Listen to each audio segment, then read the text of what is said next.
पुष्पांजलि मेंसवेयर का एक और प्रतिष्ठान दूल्हा हाउस कंप्लीट और परफेक्ट वेडिंग कलेक्शन की हो गई है ग्रैंड ओपनिंग। शादी ब्याह की खरीदी के लिए चले आइए अब हमारे नए प्रतिष्ठान में, जहां आपको मिलेगा कोट सूट, ब्लेजर, शेरवानी के साथ ब्लैकबेरी कंपनी के किफ़ायती जैकेट और सूट ब्लेजर, मान्यवर कंपनी के ब्रांडेड कुर्ता पाजामा, जैकेट, साफा मोजड़ी, dupatta, party wear, Indo western का एक से बढ़कर एक कलेक्शन। हमारा पता है दादाबाड़ी स्कूल के पीछे इतवारी बाजार के पास बालाघाट। संपर्क करें 9425138551।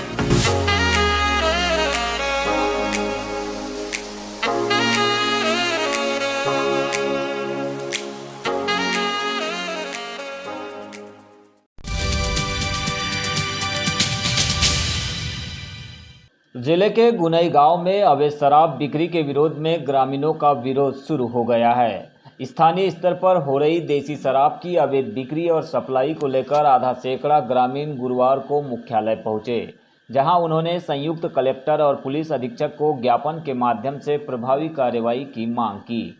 ग्रामीणों ने इस दौरान कलेक्टर कार्यालय के परिसर में लगी गांधी प्रतिमा के सामने शराब कारोबारी राजेश पाठक के विरुद्ध नारेबाजी भी की।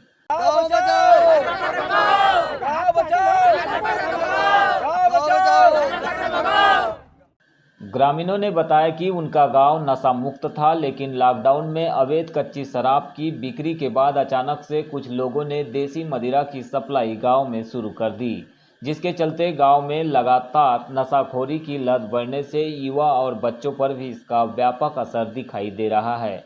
बताया गया कि गांव में शराब ठेकेदार के माध्यम से सीधे शराब पहुंचाई जा रही है, जिससे गांव का वातावरण खराब हो गया है और इससे नशाखोरी की लत बढ़ जाने से रोजाना अनेक परिवारों में कलह की स्थिति बन रही है। उन्होंने इस पूरे मामले में प्रशासन से संज्ञान लेकर कार्रवाई किए जाने और अवैध शराब की बिक्री पर अंकुश लगाने की मांग की। वहीं से उन्हें लाल और सफ़ेद के बाक्स ला के राजेश पाठक के माध्यम से, उनके जो आदमी के माध्यम से उन्होंने ग्राम गुने में लाके लाल और सफ़ेद की दारू छुड़वा के बिक्री करवा रहे। आज कम से कम 6 महीना दिन हो गया। इससे क्या असर पड़ रहा है गाँव वालों पर? इससे असर हो रहा है कि आज के जो नौजवान पीढ़ी है, शराब पी के चोरियाँ करना, गांव में नशा शराब पी के लोग नालियों में गिरना, गाली गलौज देना और इस लेडीज़ों को अभद्र शब्दों का इस्तेमाल करते हैं। इसलिए गांव में अभद्र व्यवहार फैला हुआ है। आप लोग क्या मांग? हम लोगों की यह है कि शराब बंद होना चाहिए और नशा मुक्त गाँव होना चाहिए। जैसे 18 साल पहले था वैसी रहना चाहिए। हमारी ये समस्या है सर, हमारे गांव में दारू बिकती है। गजानन देशमुख के घर खुलेआम दारू बिकती है। गांव में लोग आते हैं, उनके यहाँ दारू पीते हैं, मनमानी अभद्र शब्दों का व्यवहार करते हैं। उनसे हमारे गांव की महिला, बच्चे लोगों परेशान हैं और उसका प्रभाव बच्चों के ऊपर, महिलाओं के ऊपर गलत गिरता है।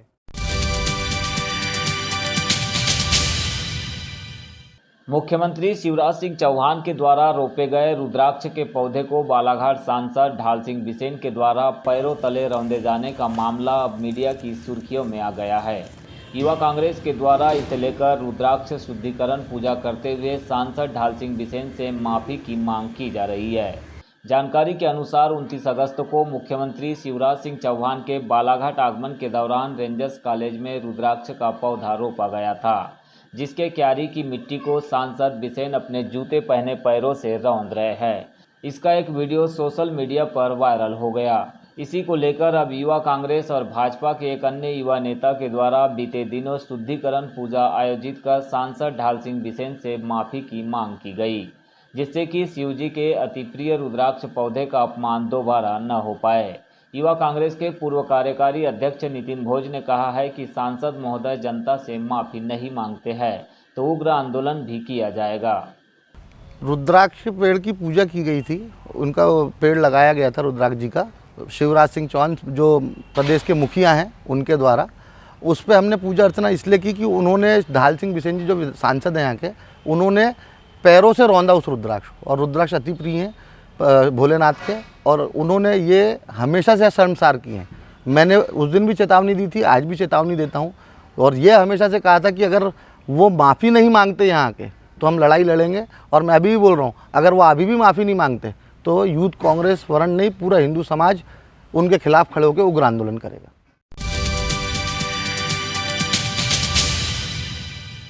नगर के मेन रोड में बीती रात 11 बजे करीब सुभाष चौक में स्थित जलेबी दुकान और उससे लगे बेग हाउस के गोदाम में भीषण आग लग गई। हालांकि आग कैसे लगी इसका पता नहीं चल सका, लेकिन शॉर्ट सर्किट की संभावना जताई जा रही है। रात में 10 बजे के बाद दुकान संचालक अपनी दुकानों को बंद करके घर जा चुके थे। इसी बीच लोगों की नज़र दुकान से उठती लपटों पर पड़ी, जिस पर दुकान मालिकों ने मौके पर पहुंचकर स्थिति को देखा और आनन फानन में नगरपालिका के फायर टीम को इसकी सूचना दी। इसके बाद आग पर काबू पाने का प्रयास किया गया। इस पूरी घटना में बेग हाउस के संचालक अवधेश जैन को 20 लाख रुपए के नुकसान का अनुमान है। वहीं जलेबी दुकान के संचालक को भी नुकसान हुआ है। घटना के बाद दोनों ही दुकानदारों के चेहरे पर घबराहट और दहशत भी देखी गई।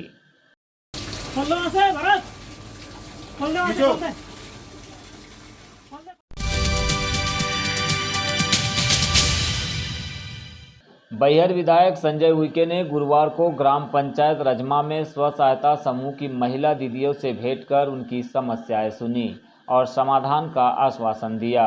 इस दौरान आजीविका मिशन से जुड़ी स्व सहायता समूह की महिलाओं ने बताया कि करीब 10 समूह इस मिशन से जुड़ चुके हैं, जिनमें से कुछ समूह को राशि मिली है, लेकिन कुछ समूह को अभी तक राशि जारी नहीं हुई।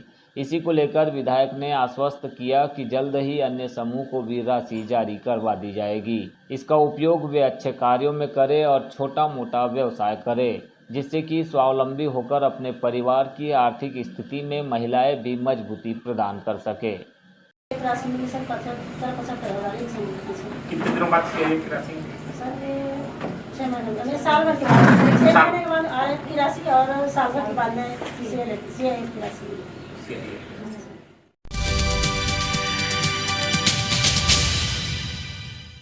बैहर में गुरुवार को भारतीय किसान ट्रैक्टर संघ के सदस्यों की बैठक संपन्न हुई, जिसमें क्षेत्र को सूखाग्रस्त घोषित किए जाने, ताम्र परियोजना मलाजखंड में बेरोजगार युवाओं को नौकरी दिए जाने और ट्रैक्टर रेत परिवहन को रॉयल्टी से मुक्त किए जाने की मांग को लेकर आगामी 20 सितंबर को एक बड़ा आंदोलन करने की रणनीति बनाई गई। इस बैठक में ट्रैक्टर संघ के अध्यक्ष सूरज ब्रह्मे, आदिवासी नेता बैराग सिंह टेकाम, तनवीर अहमद, देवेंद्र असाटी, शेख इस्लामुद्दीन, सुरसेन चौधरी, नासिर अली, मिलाप सिंह उइके, लीलेश दीवान सहित अन्य लोग भी मौजूद रहे। अपने अपने विचार रखे गए तो कुछ हमारे साथियों के जैसे कि विचार आए कि सबसे पहले तो ये आया कि भैया जो ट्रैक्टर वाले हैं और चूँकि हमारा जो क्षेत्र है वो अनुसूचित क्षेत्र है, इस क्षेत्र में सरकार का कोई दखल अंदाजी नहीं होती। इसमें यहाँ का जो ग्राम सभा होता है वो सर्वे सर्वा होता है और ग्राम सभा के आधार पर ही यहाँ पे रॉयल्टी तय की जाती है और जो पर्ची बनाई जाती है वो ग्राम सभा से बनती है। लेकिन यहाँ पे कथित ठेकेदार, जो अपने आप को ठेकेदार कहते हैं, ऐसे लोग यहाँ पर आकर और हमारे जो स्थानीय जो आदिवासी भाई है, जो ट्रैक्टर मालिक है, उनको परेशान करते हैं और 1500 रुपये का जो रॉयल्टी देते हैं और इस तरह हमारे क्षेत्र के लोगों को लूटने का वो काम कर रहे हैं। तो हमारी सरकार से मांग है कि यहाँ पे ट्रैक्टर जो रेत रॉयल्टी है उससे मुक्त किया जाए भैया क्षेत्र को, और हमारे जो यहाँ के जो साथी हैं ट्रैक्टर मालिक हैं उनके लिए रेत खदान, मिट्टी खदान, मुरुम खदान और गिट्टी खदान, ये इसकी व्यवस्था की जाए।